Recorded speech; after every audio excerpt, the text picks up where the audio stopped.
तो वेलकम है आप सभी स्टूडेंट का। आज की इस वीडियोस के माध्यम से हम बताने वाले हैं गुणोत्तर श्रेणी। गुणोत्तर श्रेणी को आपको किस प्रकार से करना है एंड इसको करने का तरीका क्या है। इसका देखिए बेसिक जो कॉन्सेप्ट होता है फार्मूला मेन चीज़ होती है।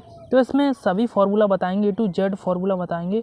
कुछ देखिए आपको क्वेश्चन बैंक में क्या है, सभी फार्मूले नहीं मिलेंगे। इसमें मैं जो है अगले पेज में भी इसमें फार्मूले लिखे हैं एंड इसमें देखिए ये गुणोत्तर श्रेणी के सभी फार्मूले बताने वाला हूँ एंड नेक्स्ट पेज में भी लिखे हैं वो भी आपको दिखाने वाला हूँ। तो इन सब का PDF चाहते हैं तो वो भी आपको मिल जाएगा। कोई भी आपको टीचर पढ़ेगा या थोड़ा बहुत पढ़ा देगा, लेकिन आधा अधूरा ज्ञान सही नहीं होता है। मान लीजिए आपने आधा ज्ञान ले लिया यानी गुणोत्तर श्रेणी में इतना और कुछ फॉर्मूला रह गए एंड बेसिक कॉन्सेप्ट वो आपको बताया नहीं तो पेपर में आ गया तो वो फंसते नहीं हम। तो यानी आधा अधूरा ज्ञान किसी काम का नहीं होता है। चीज़ें पढ़ें तो सही से पढ़ें, एकदम सही से पढ़ें, पूरा पढ़ें अच्छी तरीके से। तो मेन टॉपिक पर आते हैं, ज्योमेट्रिकल प्रोग्रेशन यानी कि गुणोत्तर श्रेणी।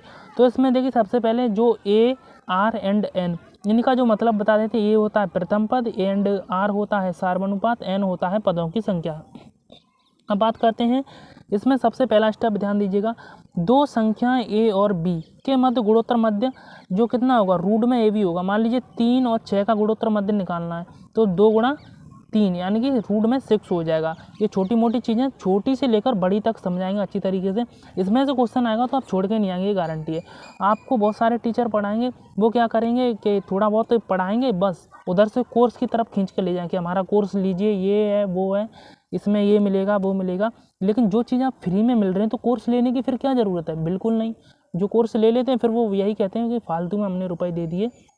तो कोर्स लेने की ज़रूरत नहीं, जो चीज़ें फ्री में प्रोवाइड कराए जा रहे हैं उनका कोर्स मत लीजिएगा, ओके। जो चीज़ हम फ्री में पढ़ा रहे हैं एंड आपको अन्य चीज़ें भी फ्री में मिलती रहेंगी। तो इसमें यदि आपको देख गुणोत्तर, इसमें समांतर श्रेणी में थी उसमें संख्या माननी पड़ती थी तो उसमें हम संख्या बताते थे। ऐसी प्रकार इसमें क्वेश्चन बनता है, जैसे 3 संख्याओं का गुणनफल इतना है तो हम 3 संख्या कौन सी मान लेंगे, गुणोत्तर श्रेणी में शॉर्ट में इसे बोलते हैं GP यानी G ज्योमेट्रिकल प्रोग्रेशन। तो 3 संख्या माननी तो A/R, A, AR। तो यदि दे दे आपको 3 संख्याओं का गुणनफल इतना है तो हम लिखेंगे A/R गुणा A गुणा AR बराबर इतना गुणनफल जितना भी दिया होगा। यदि 4 संख्या माननी है तो आपको ये वाला ही संख्या माननी है, बात ध्यान रखिएगा, है ना। और 4 संख्या में आपको क्या करना है, गुणनफल देगा या कुछ भी दे सकता है। तो ज़्यादातर गुणनफल वाला ही सवाल आता है कि 4 संख्या का गुणनफल इतना है तो वो 4 संख्या बताइए। तो वो क्वेश्चन आएंगे तो सब चीज़ बताई जाएंगी, ओके। अब देखिए 5 माननी तो ये वाली संख्या, ठीक है। अब इधर से देखिएगा, उसमें श्रेणी बनती थी गुणोत्तर श्रेणी।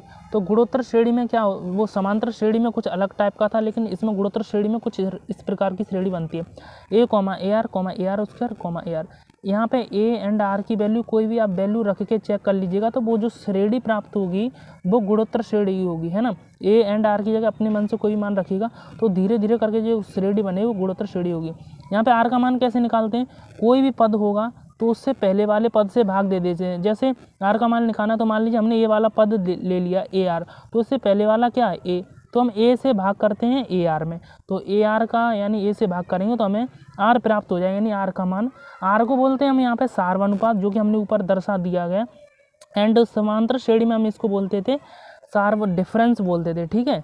वहाँ पे सार्वंतर बोलते थे, लेकिन यहाँ पे सार्वनुपात बोलते हैं। आई होप आपका ये डाउट क्लियर हो गया। अब आता है गुणोत्तर श्रेणी के n पदों का योगफल। ये फॉर्मूला आपको क्वेश्चन बैंक में नहीं मिलेंगे, ये मैं जो बता रहा हूँ, ठीक है ना। तो इसीलिए ध्यान से देखिएगा अच्छी तरीके से, क्वेश्चन बैंक में नहीं मिलने वाले ये वाले फॉर्मूले।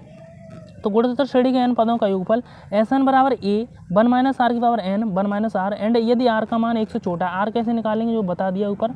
यदि R का मान 1 से छोटा आता है तब आपको ये वाला फार्मूला यूज करना है।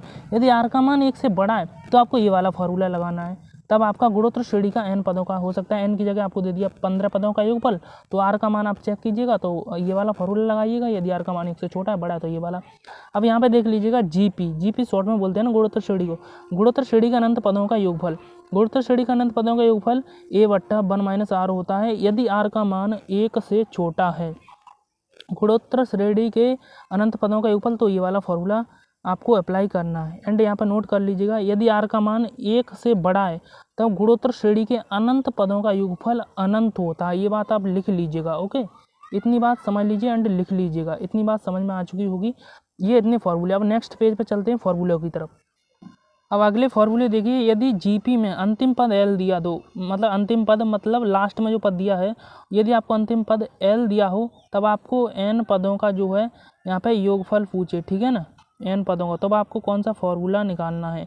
तो आपको आर का मान सबसे पहले निकालना होता है। कैसे निकालते हैं, जो पद होता है उसमें पहले वाले पद से डिवाइड कर देते हैं, ठीक है। तो ऐसे आर का मान 1 से छोटा है तो आपको ये वाला फॉर्मूला यूज करना है, एस बराबर ए माइनस आर एल बटा 1 माइनस आर। यदि आर का मान 1 से बड़ा है तो आपको ये वाला फॉर्मूला यूज करना है। इतनी सारी चीज़ें मैंने आपको 5 मिनट में फ्री में दे दी है ना, तो इतनी और कोई नहीं बताएगा, और कोई आपको घंटों बताएगा ये रामायण वो रामायण हमें कोर्स देंगे ये देंगे, तो आपको चीज़ें सही मिल रही हैं, आप वहाँ से पढ़िएगा।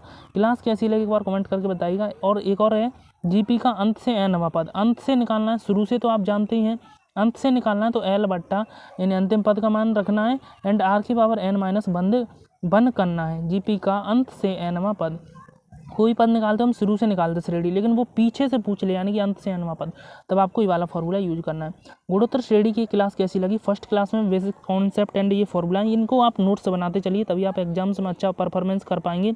अब देखिए हम नोट्स तो इसीलिए नोट्स इसका PDF भी हम टेलीग्राम पर दे देंगे यदि आप कहेंगे तो।